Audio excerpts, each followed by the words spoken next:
leading of the Pledge of Allegiance by Councilman Brandon McCullough. Please stand. I pledge allegiance to the flag of the United States of America and to the republic for which it stands, one nation, under God, indivisible, with liberty and justice for all. Thank you, Mr. McCullough. Tonight's meeting will be the excuse me. Tonight's meeting will set the agenda for the 1,968th regular meeting, which will be a voting meeting and will take place on Monday, May 8th of 2023, where tonight's items will be officially voted on. Tonight's meeting is a study meeting. At the study meeting, you will hear a variety of motions offered by the City Council, but those items will carry through to the next regular meeting. At this time, I'll go to the audience. I'll note that we have 5 members here present tonight. We have Mr. Morgan, Mr. McCullough, Vice President Toy, and Mr. Donovic, and myself.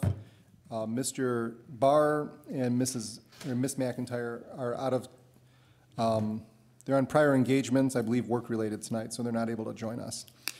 We'll go to the audience for audience communication. We have 30 minutes set aside for the audience to address the council on any items that are not on the agenda this evening. You have 3 minutes to do so. Mr. McCullough is going to be taking the time here. Good evening. Tell me your name and address, please. My name is Kaylee Licklider. My address is 14040 Hillcrest Street. I am coming to you today to share a bit of good news, and that is this morning, DDOT, Detroit Department of Transportation, announced that they are extending a service line to 7 Mile and Middle Belt. And historically, the only one has been to Middle Belt into Costco, or to Plymouth and Middle Belt in Costco. With that, I want to say that I am the mother of a 6th-generation Livonia resident. Not often heard, a 6th-generation Livonian, but his grandfather actually was Harry Wolf, the first Livonia City Council president. He was on the Charter Commission and instrumental in the transition from Livonia as a township to a city. And I'm saying this because Livonia is restricting its own growth right now. I have, for the past 2 years, sat in Detroit City Council meetings every week, hours of City Council meetings, and watched as other communities partner with the City of Detroit and grow.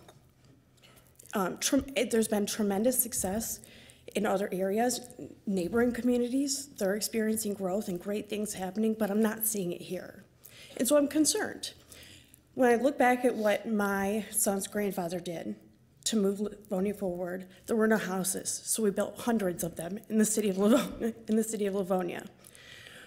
When there were no roads, he said, we need roads. We're going to tax to create these roads. And so with that, I just want to say, now is a great time to think outside of the box, to partner with our neighbors, especially those that don't look like us, those that we haven't partnered with in the past. You know, we aren't Northville. It's important to understand that. And then the last thing I want to touch on is ARPA money from the county. The reason that the city is not getting ARPA money from the county is because nobody else is requesting 50% of the project costs when the project is $20 million. All those projects are also shovel-ready projects. So it's a far reach to say we need $10 million to build a senior center, and we don't even have the plans drawn out. That's the reason why. So that's about all I have. Thank you. I appreciate it. We're going to hold council comments until audience communication's over. Thank you, ma'am. Sure. Is there anybody else from the audience wishing to address the council? I see none, so we will close audience communication. We'll go Vice President Toy and then Mr. Donovic. Just real quick, to the nice woman's comments, I just wanted to say we gave you a Livonia guy down there. Mike Duggan happens to be and grew up in Livonia. So yeah, and I used to babysit those kids. So they're a good group. And Drop them, did you? I'd never dropped them. No, I never did. Thanks a lot. No, not with your dad being a judge, I wouldn't. Anyhow, and I also wanted to say, please say hi to Virginia the next time you see her. Well, yeah. She was married to Harry there, so yeah. I'm not that old, but old enough to know where they were. Thanks for coming in. Thank you, Mr. Chair. Mr. Donovan. Thank you, Mr. President. I'd like to touch on a few things that the resident just touched on. First and foremost, the statement about plans not being ready, that is inaccurate. There are plans currently for a senior center. I know because I've seen them, and myself and Councilwoman Toy are on the committee with assistance from HRC, Mr. Davis from Parks and Rec, and a whole host of other people from DPW and the Mayor's administration. So there are some beautiful plans that the city is currently working on, and this committee this committee is currently working on. They're beautiful plans. I'm looking forward to them. I know HRC's been working really hard on those. So, and there's also a lot of other negotiations behind the scenes right now with the county and the dollar amounts, and also other plans across Wayne County that have been funded at that 50% matching. There's been a lot of turnover in the county currently within the ARPA dollars, and hopefully we can be in the next group. That'd be very nice, because there are some beautiful plans. It'd be nice to see those plans that Councilwoman Toy and myself, and the really amazing collaborative work from our department heads and the team that's working on these plans right now. I think it'll be a staple in the county, and I think that's why the county wants to support these plans, because residents from across Wayne County could benefit from this new senior center. Also, in terms of the DDOT, I was not aware of that. And I guess I'm not sure procedure, Mr. Jolly, if we can we ask for a report from the administration during a study meeting, or is that only during a regular meeting? I'm not sure how procedure we handle that. You can make a request at a study meeting, and it would be added as an agenda item at the next regular, or you could hold it and offer it at the beginning of the next regular. Okay, well, I do intend to ask if there is, what that is, because I vehemently oppose the expansion of DDOT in the city of Livonia. So I'd like to see if there's any purview that the city of Livonia has to stop that, or if, how accurate that is. I just completely don't know the details of that. And I'd be interested in learning if the city council could take some action to stop that, limit that. I know that there was a vote back in the early 2000s. I plan on touching on that later on in the agenda at the appropriate time in terms of the expansion of the DDOT system and whatnot. So I will bring that up at the next meeting. Thank you, Mr. President. Thank you, sir. Anything from my other colleagues up here? I see nothing. I'll just take a moment here to recognize Councilman Kritzman, who is either in trouble at home or hiding out from law enforcement here in the back of the room. All right, we'll get started with our new business tonight. Like I said, this is a study meeting. These items will be carried through to the next regular meeting. Item number 1 is a block party coming to us from Elizabeth Dreyer to be held at, to be held on Saturday, May 27th from 2 p.m. to 10 p.m. on Porto Avenue, between Morlock and Norfolk Streets. Do I have Ms. Dreyer here? Is Elizabeth Dreyer here? Mr. President.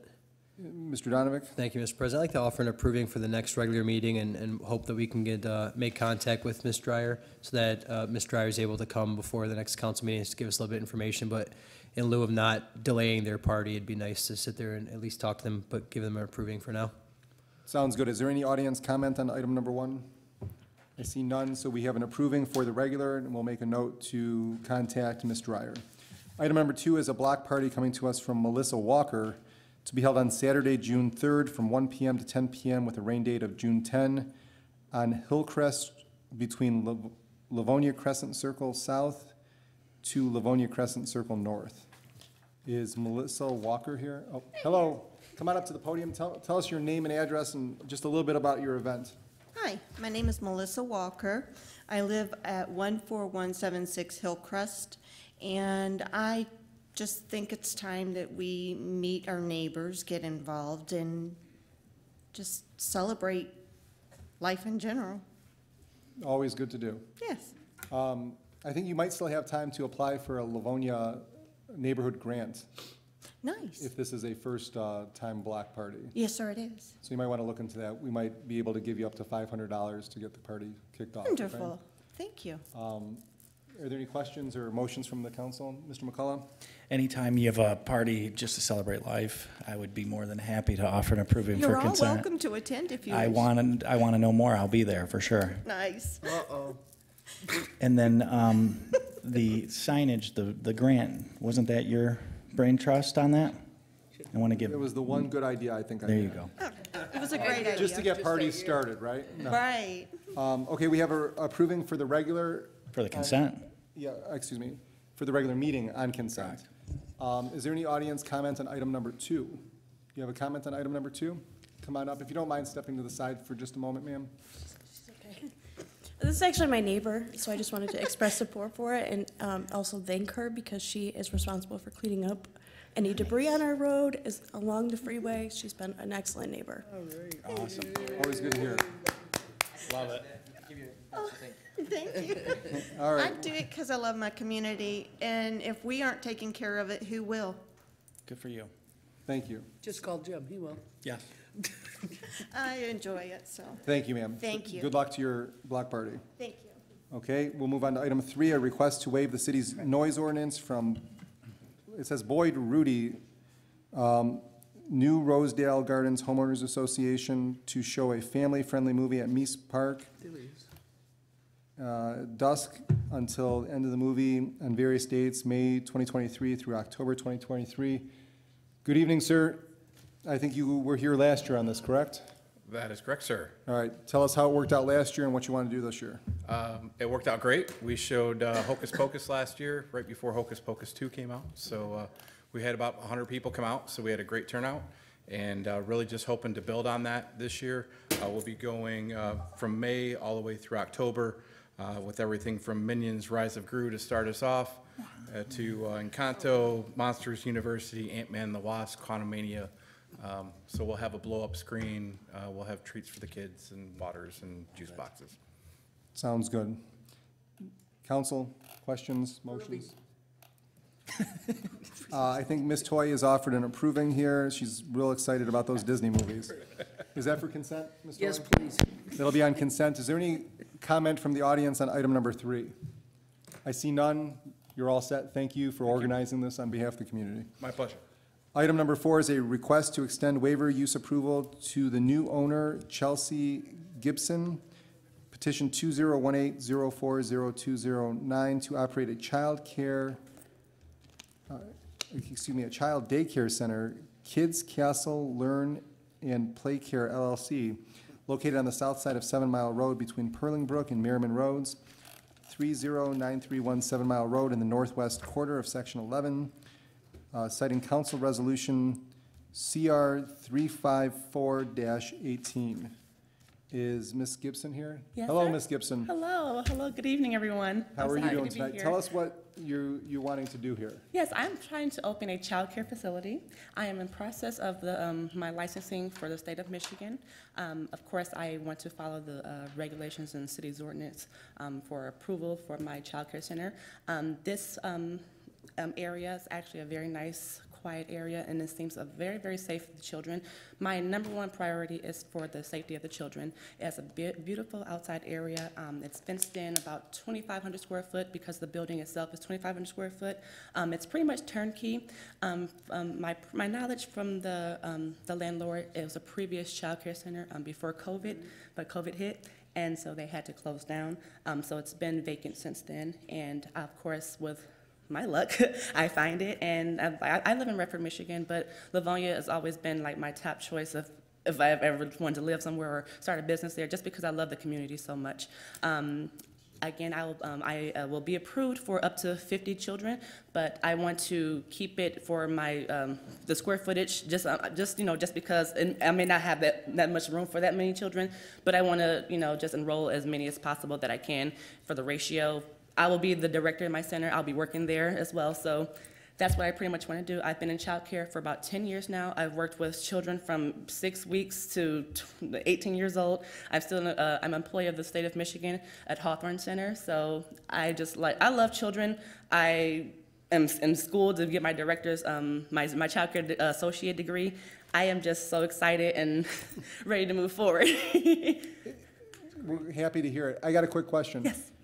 And I'm just guessing here because I don't have my computer or anything to look at. Is that little brown building on the corner Yes, there? it is. Because I remember we worked on that with another petitioner, and I didn't even know that they ever opened up. I know that they did the work, and they got the playscape in the back and the fencing and all Yeah, that. the landlord, he told me exactly what happened. His main issue was they really weren't working in that center. They hired someone else and they weren't doing their due diligence. And so they just stopped. They just ended their lease altogether with them, so. Yeah, I thought it was a good use of the building. Yeah. Back then, and I think it is now. Yeah, and he's getting everything, like, the HVAC is up to date, everything is, the kitchenette, a nice area for me to just add in classrooms and playrooms. It's pretty much turnkey, which is perfect, as when my navigator from the state of Michigan comes out and say, okay, you need to get this, the health inspection, the fire inspection. It should be easy to breeze through, honestly, the way it's set up, so. That's awesome. Mr. Donovic? Thank you, Mr. President. Thank you for coming today, and thanks for bringing your business to the city of Livonia, and congratulations. Thank and you. Wishing you tons of luck. Thank you. I do have a question for Mr. Tormina.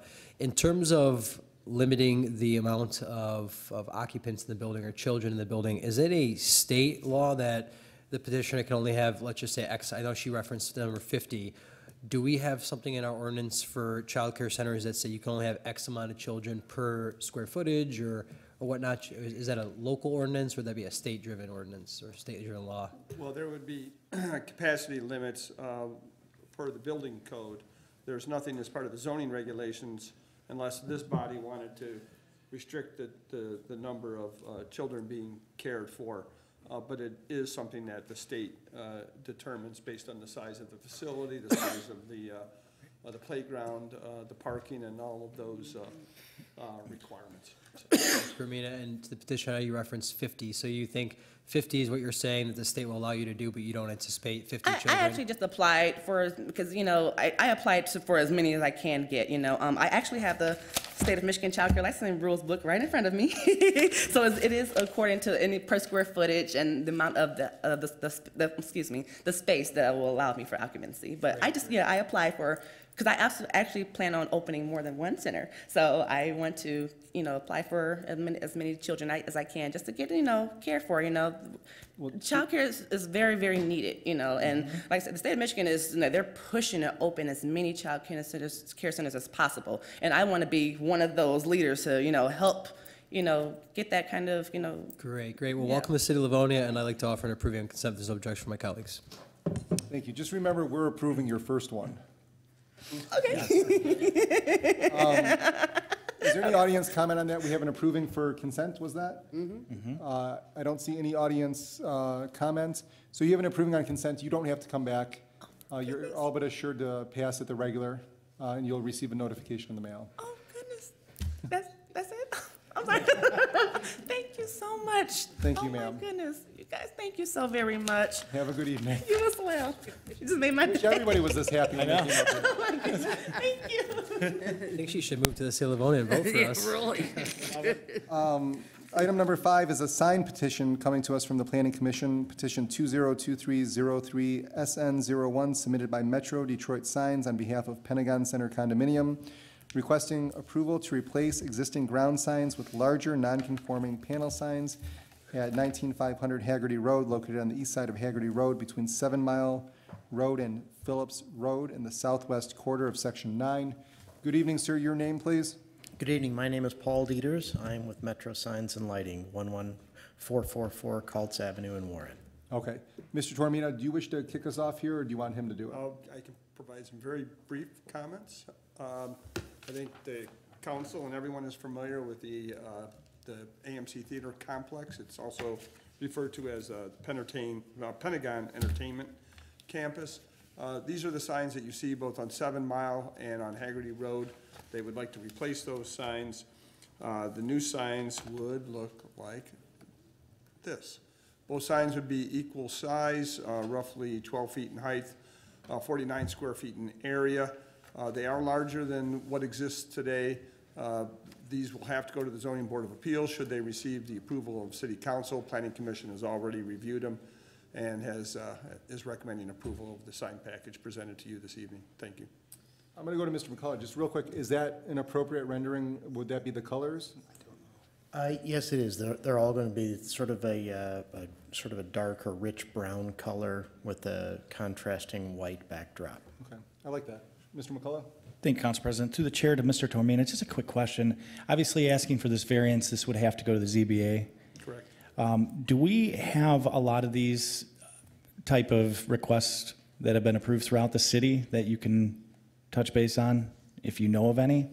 Yeah, well, it depends on how the center is classified. This is classified as a business center. It is not a regional center. Our regional centers are allowed signs, in fact, larger than this, up to 20 feet in height.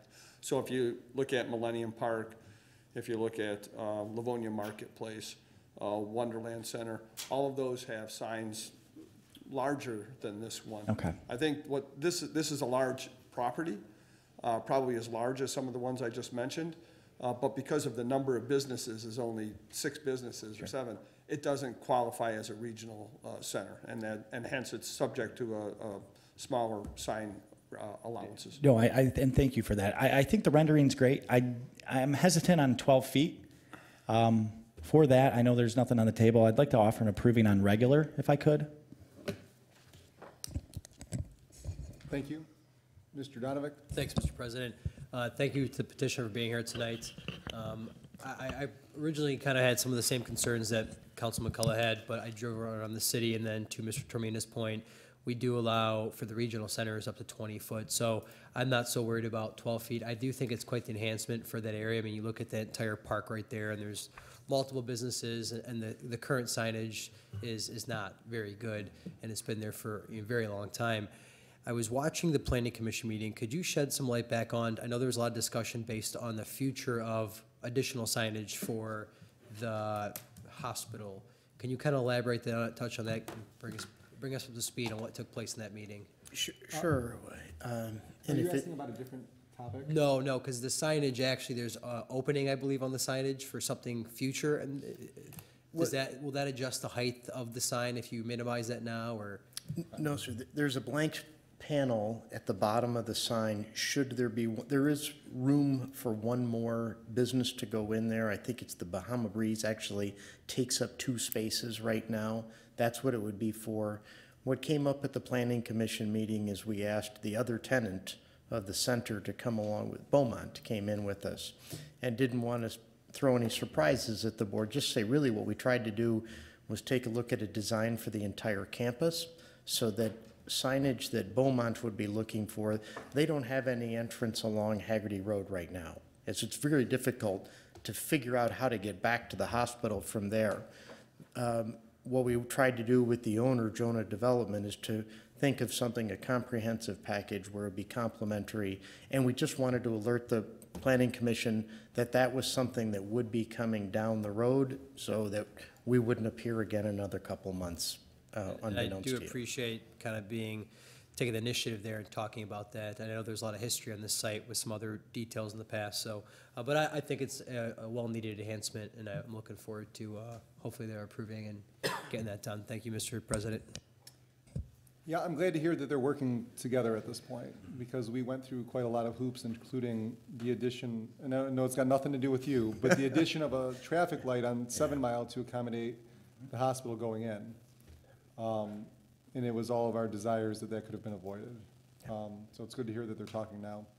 You have an approving on the regular. Is there any comment from the audience in regards to this item number 5?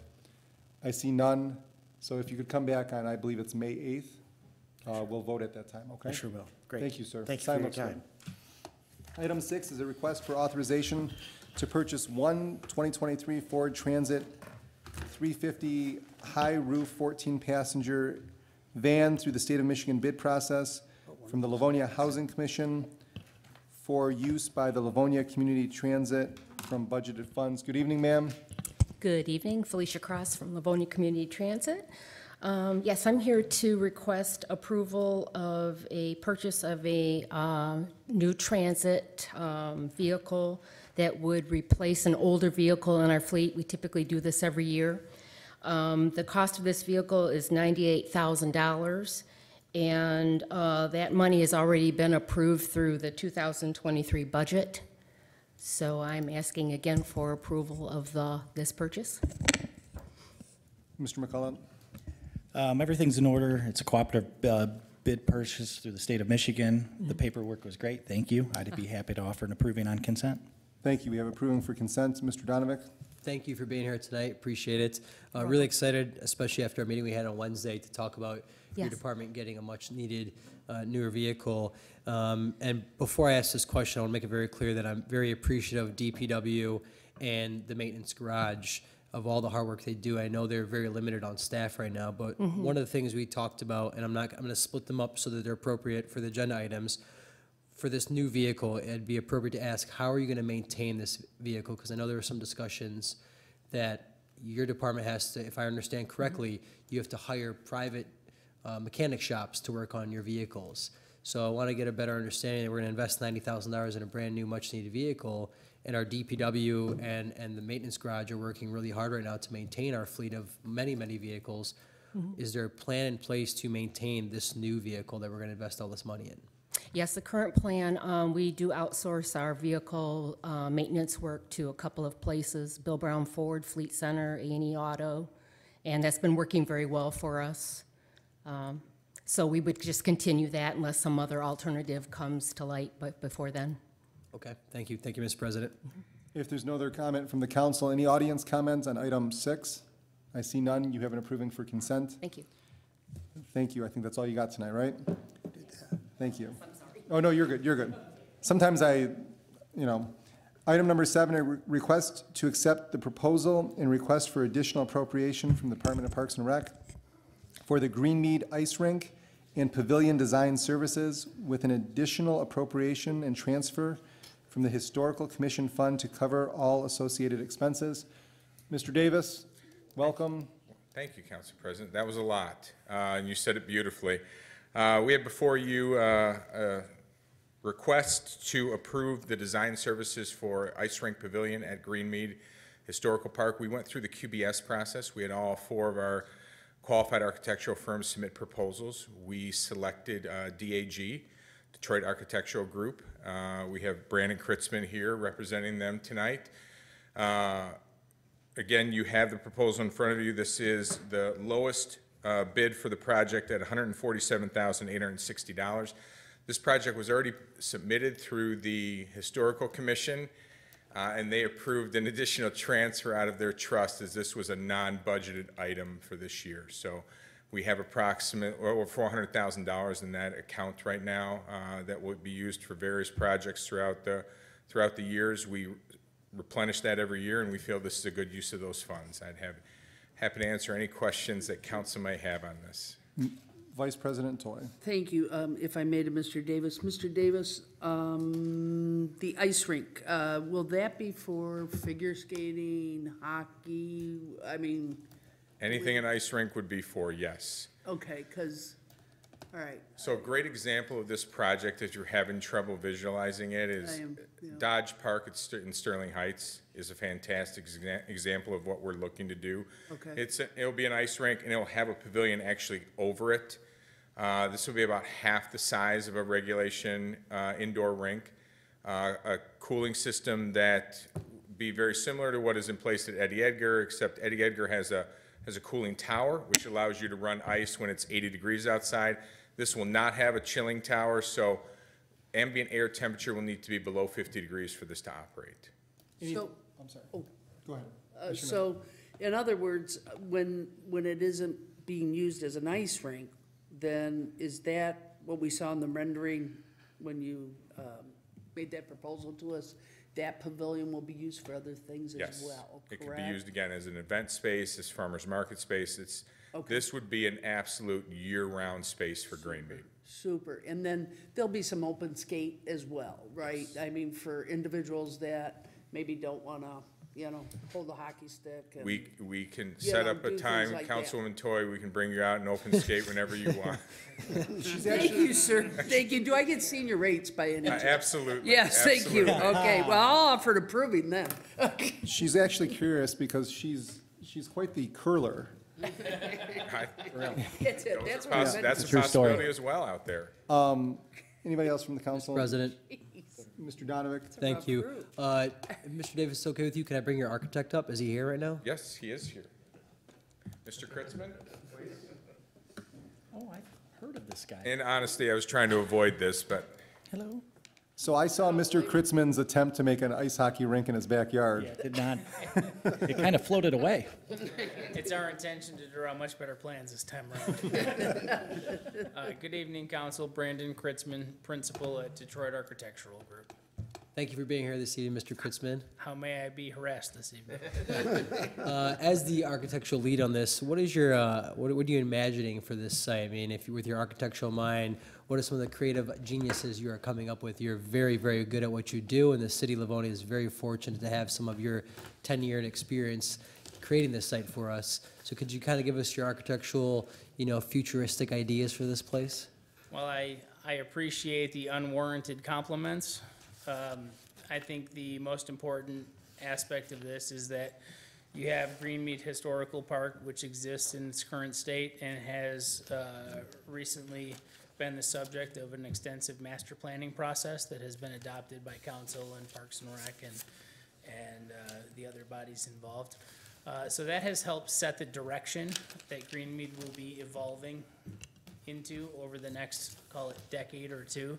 I think everyone recognizes that it'll take a substantial amount of time to make that dream come true in all of its facets. But moving forward with the design of this cornerstone element of that process will help continue that momentum and help continue to move that forward. As far as programming and what's being done there, Mr. Davis has already touched on that, and I think there's honestly, I mean, Mr. Jolly was joking about Councilwoman Toy's curling ability, and maybe it's more than just a joke, but like that's something that I haven't heard mentioned, but actually does make a whole lot of sense to incorporate. You have a very unique element here where you're going to be accommodating year-round activities, whether it be farmer's market, leisure skating, potentially curling. You've got 4 seasons that you can deal with here. So from a programming standpoint, the goal is to try to create something that's very flexible and accommodating and can accommodate like this whole big wide variety of things, but also not overreach. Like you don't want it to be trying to solve everything. But at the same time, it is the cornerstone and that centerpiece of the master plan that's been put forth. So we have to get it right on this first one. We have to get it right on this first try. And trying to design something that is in keeping and in context with Greenmead as it sits today is vitally important, but also creating a path forward for what the next bits and evolutions and investments in Greenmead might look like. We know we're not going to necessarily design the thing to look like the Alexander Blue House, but how do we walk the line between the past elements, the historic elements of Greenmead, and the path forward? Because we're going to have potentially down the road maintenance sheds, we're going to have other auxiliary buildings, and they all have to work contextually so that they're accentuating Greenmead and playing up the historic aspect of it, while also not putting something up that's not going to have the lasting effect that we want it to have. I love that, and we're very fortunate to have someone like you that is very passionate about the city and understands the history of Greenmead to be designing it. Because to your point, this is the cornerstone, this is the starting point of the future of Greenmead. So it's pretty exciting to see that you'll be able to develop this plan, bring it to light, and it'll be a nice place for us. When do you think, maybe this is better suited for Mr. Davis, when do you think this will be done and where actual residents can start, you know, enjoying it and having fun? I can talk from a drawing standpoint, but I'm certainly going to defer to Mr. Davis on the construction side. Thank you, Mr. Kritzman. Councilman Donovic, that's a great question. You know, really this is going to be so much dependent on funding that's available. Right now we anticipate this to be a $3 to $5 million project, and that's obviously we're going to try to value engineer this as much as we can to lower that number. But with ARPA funds still out there in a lot of places, the state, the county, even here, my hope would be that there are dollars looking for projects at some point in the near-ish future, and that we would be quote-unquote shovel-ready with this. You know, so in my dream scenario, 2025 would be the like dream scenario. Everything breaks right for us.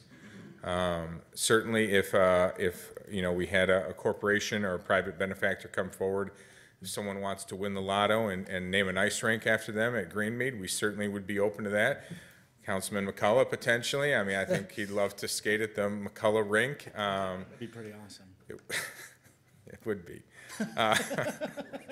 I mean, so, you know, it's, again, so much of that is dependent on funding, but I think, you know, we're probably looking at a 9 to 12-month design process, probably, and then we're looking at, you know, construction, I would think 18 months. No, I mean, I think the construction, honestly, if we step forward tomorrow with the design process, so we've actually engaged Thomas Roberts, the same historic architect who's been working with Greenmead for quite a while now and was integral to the master plan process. The design process probably could be completed in 4 to 6 months. Then you start getting into issues of construction cycling and winter conditions and things of that sort. If none of those were a factor and we were simply talking construction time period, you know, it's a relatively simple footprint because of the extensive spans involved and the historic characteristics that are anticipated. You're talking a somewhat complicated structural component, but you're probably looking at a construction cycle of probably 6 to 9 months. So all of those are based on the idea that there's no obstacles or weather impediments in the way. Great. Well, just last comment. I appreciate it again, Mr. Kritzman, for being here, and Mr. Davis. I think this is going to be a really big project for us, and something that's really going to attract a lot of people to Greenmead. So thank you, gentlemen. Thank Mr. McCullough? I'll be quick. Promise. One little punchline that our Councilmember Dominic did not bring up is we're going to wonder if the dumpster enclosure would have been fitting to this project, but we know that it will be. It's in phase 2. Nice. No, on all serious, this, you nailed it on the head. I won't repeat a lot of it, but this is the tipping point of this project. This is the cornerstone that will, you know, set this whole master plan in motion. Going to the ice arena, you know, this is, let me put my Livonia Hockey Association hat on. I mean, Livonia is a hockey city. It really is. You know, between the high schools, between the association, what a great amenity this will be for the community. And especially in the summer, being able to have concerts, just like you said, possibilities are endless, and this will literally jumpstart that whole thing. You touch base on the corporations, potential sponsors. I think once this gets drawn up, I think that it's going to be very favorable for someone to, you know, put some kind of sponsor on it. I think we've had funds that have already come in for the support of this project. Am I right on that?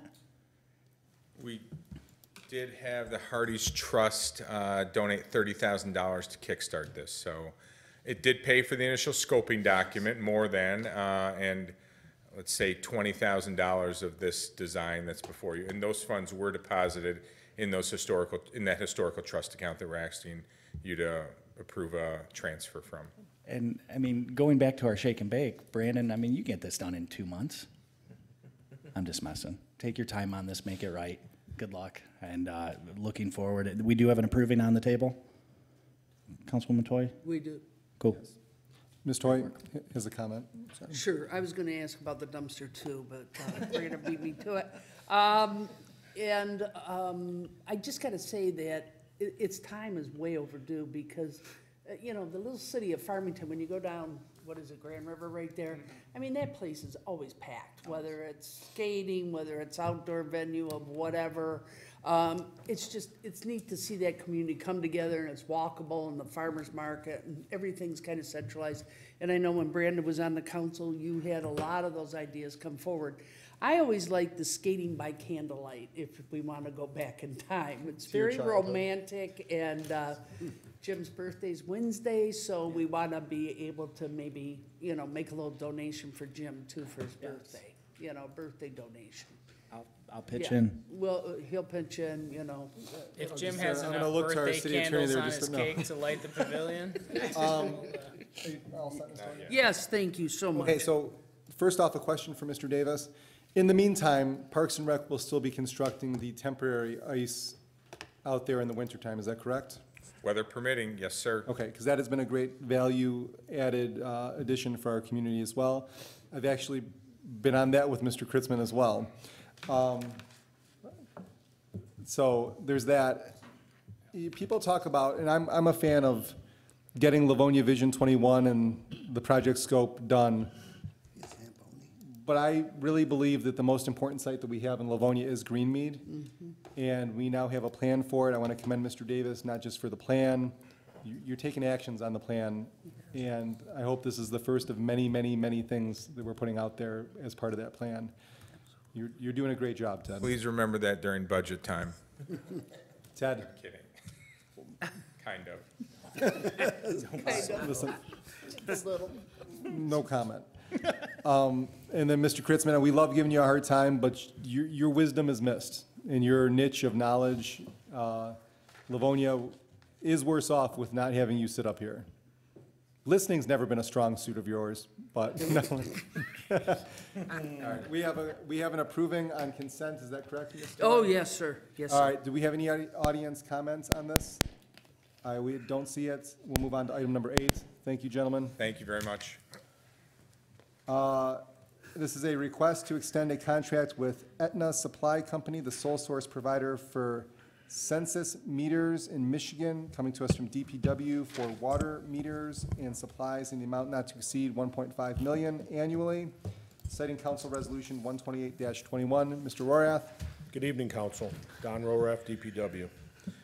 As mentioned, this is a contract extension that we're looking for 1 year with our sole supplier for census meters, ETNA Supply Company. Again, that's for $1.5 million. This is the company that we use for all of our meters that we use within the city, any of the supplies.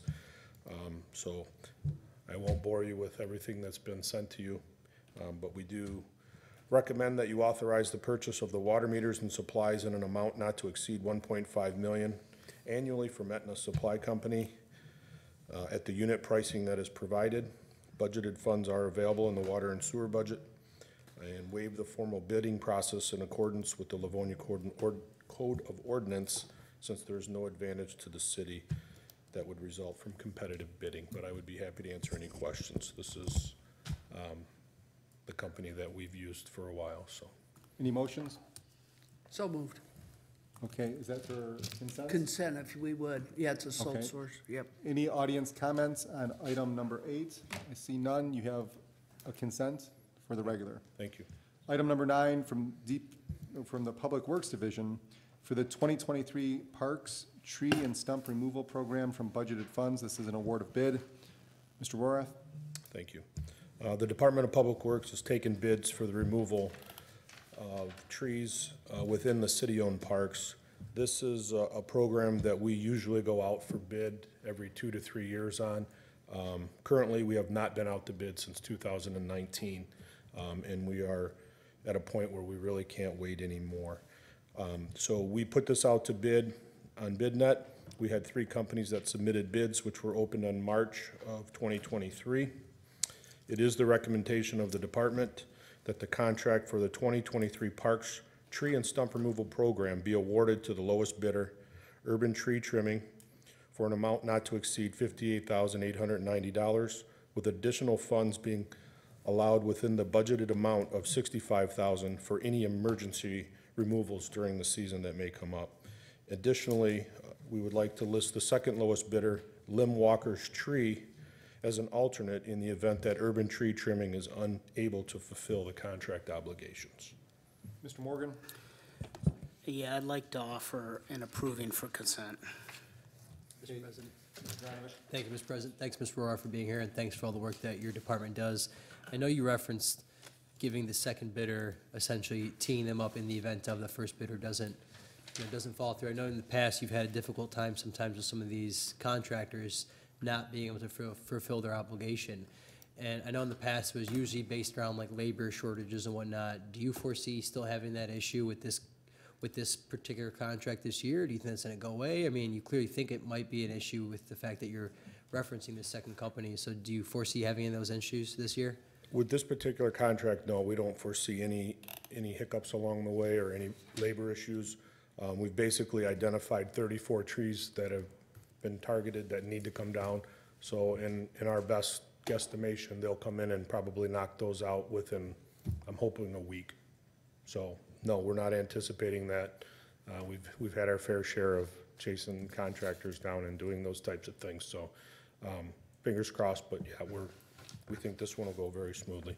That's good to hear, because I know a lot of times what end up happening is your department has to make up that shortfall, and your guys and gals already work their butts off as it is. Need to say that they have to go out and pick up more work and cover somebody else. So it's good to hear that you think this vendor will do what you need done. So thanks for everything you and DPW do. No, thank you for your comments, I appreciate it. Any audience comments? I see none. We'll move on to item 10. That's Thank you, not you. Council. Thank you, sir, for being here.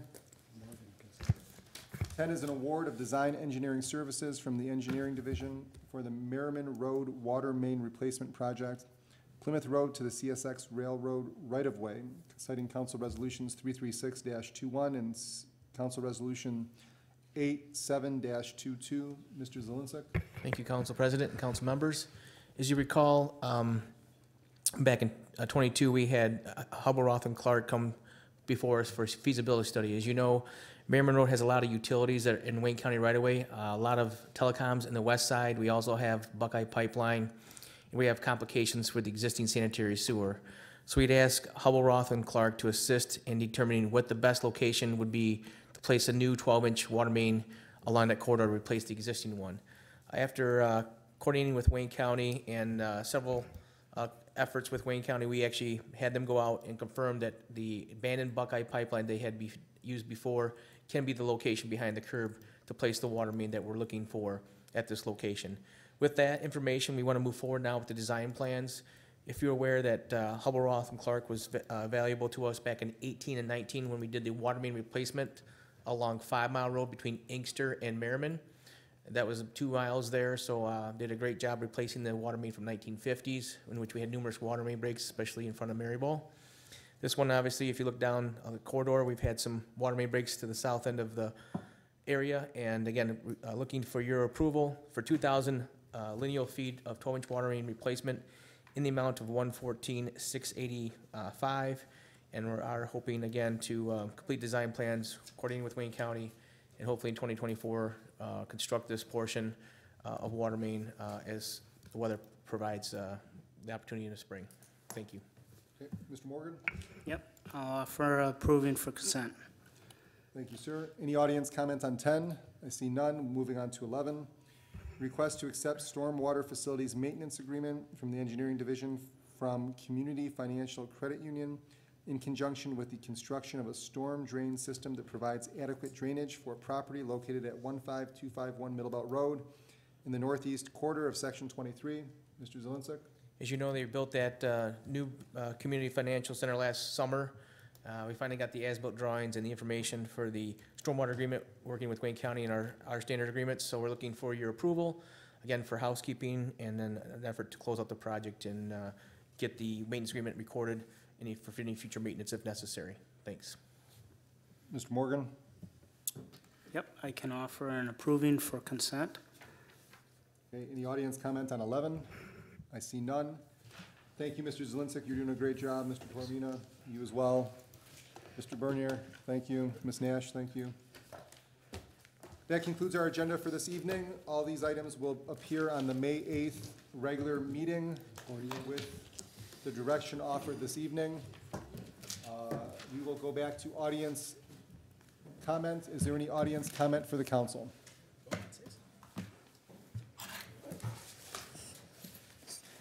I see none. Okay, any council comment to close? I see none. Good night, Livonia. Be well. You want to come to another one?